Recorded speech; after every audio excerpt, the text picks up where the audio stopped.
नमस्कार दोस्तों, मेरा नाम सचिन है। मैं एक डिलीवरी बॉय था। सुबह से शाम तक मेरा बस यही काम था। मोटरसाइकिल पर मैं इतनी तेज़ी से निकलता था जैसे कोई पायलट अपने जहाज़ को मंजिल तक पहुंचाने की जल्दी में हो। जहां दूसरे डिलीवरी बॉय दिन भर में 5 ऑर्डर पूरे कर पाते थे, वहीं मैं 10 से 12 ऑर्डर आराम से पूरे कर देता था। हमारी ज़िंदगी की सबसे बड़ी परेशानी बेरोज़गारी और गरीबी होती है, लेकिन भगवान ने मुझे शकल सूरत अच्छी दी थी। कई लोग मजाक में कहते थे कि अगर मैं डिलीवरी बॉय की यूनिफॉर्म न पहनूं तो कोई भी मुझे इस काम का नहीं समझेगा। उस दिन भी मैं उसी घर के सामने खड़ा था जहां पिछले 2 महीने से हर दूसरे दिन मेरा आना जाना लगा हुआ था। वहां रहने वाली लड़की का नाम किरण था। जैसे ही मेरी बाइक गेट के सामने रुकती, वह पहले से दरवाजा खोलकर खड़ी मिलती। उसके चेहरे पर हमेशा एक प्यारी सी मुस्कान रहती। मैं सामान उसे देता, वह मुस्कुराकर पैसे देती और धन्यवाद कहती। धीरे धीरे हमारी 2-4 बातें भी होने लगी। एक दिन उसने मेरा नंबर ले लिया। उसने कहा, हर बार नया डिलीवरी बॉय आता है और मेरे घर का रास्ता समझ नहीं पाता। कभी दाएं मुड़ जाता है, कभी बाएं। तुम यहीं आसपास रहते हो, इसलिए मैं तुम्हें ही बुला लिया करूंगी। फिर मुस्कुराकर बोली, तुम्हारी मेहनत के 50 रुपये अलग से दूंगी।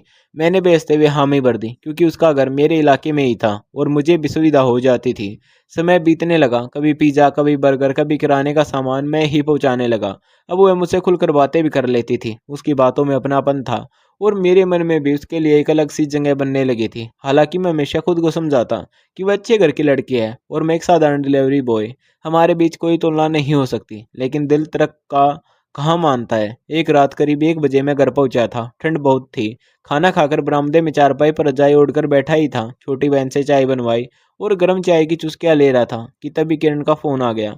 मैंने घड़ी देखी तो रात का 1 बज रहा था। फोन उठाया तो उधर से उसकी चहकती आवाज आई। बोली, सचिन, बहुत मन कर रहा है पिज़्ज़ा खाने का, प्लीज़ मेरे लिए एक पिज़्ज़ा ले आओ। मैंने हंसकर कहा, इस वक्त मैं रजाई में हूँ और गर्म चाय पी रहा हूँ। तुम्हें सच में लगता है कि मैं इतनी ठंड में बाहर निकल जाऊंगा? वह बोली, मुझे बहुत भूख लगी है।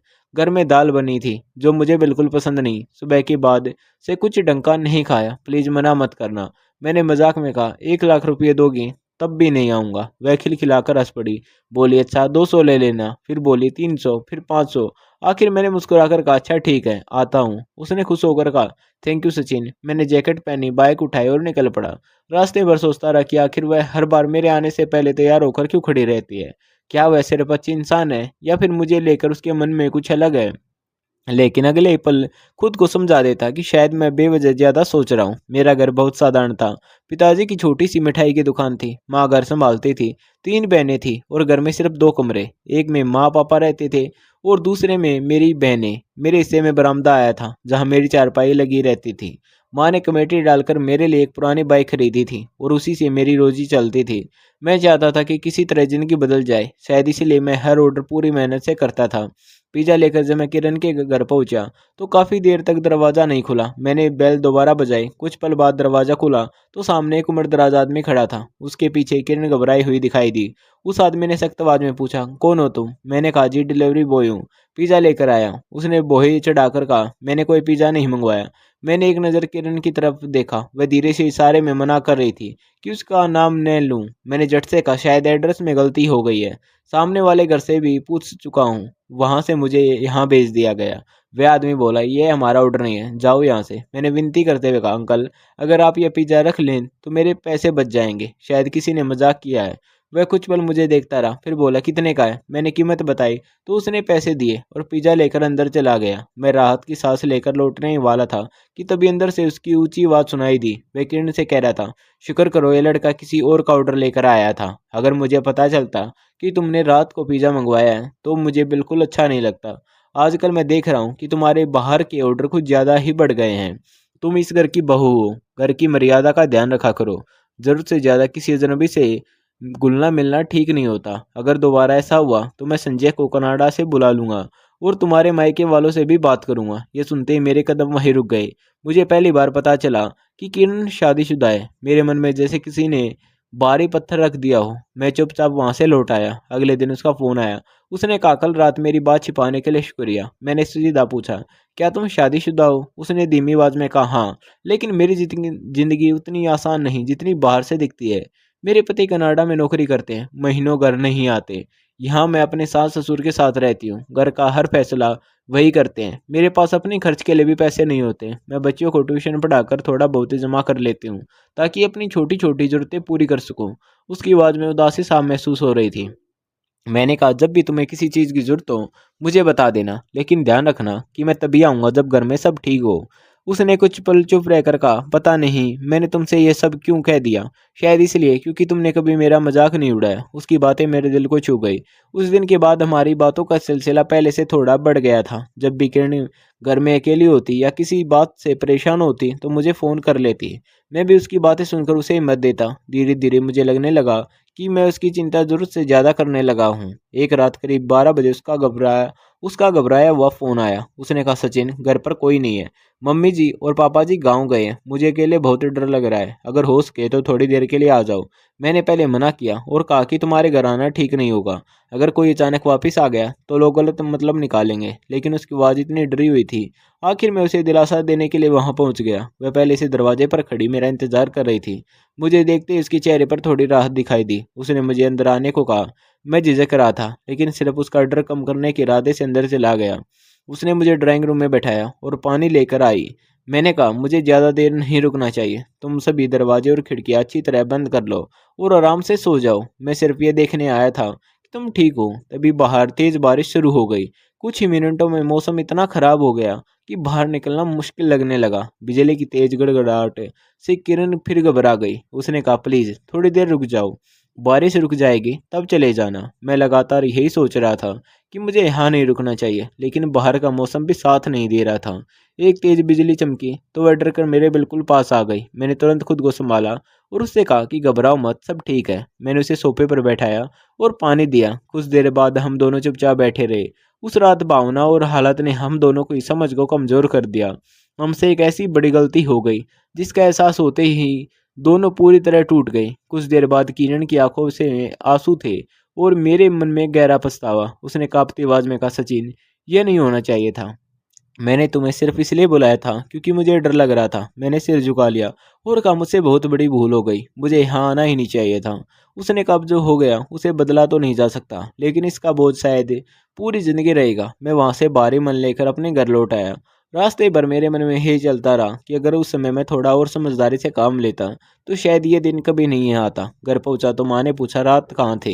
मैंने बहाना बना दिया कि बारिश की वजह से दोस्त के घर रुक गया था। माँ ने कहा, कम से कम एक फ़ोन तो कर देते। पूरी रात हम सब परेशान रहे। मैं बिना कुछ बोले अपना बिस्तर पर लेट गया, लेकिन नींद मेरी आंखों में बहुत दूर तक नहीं थी। अगले कई दिन तक मैंने खुद किरण से बात नहीं की। मुझे शर्मिंदगी महसूस होती रही।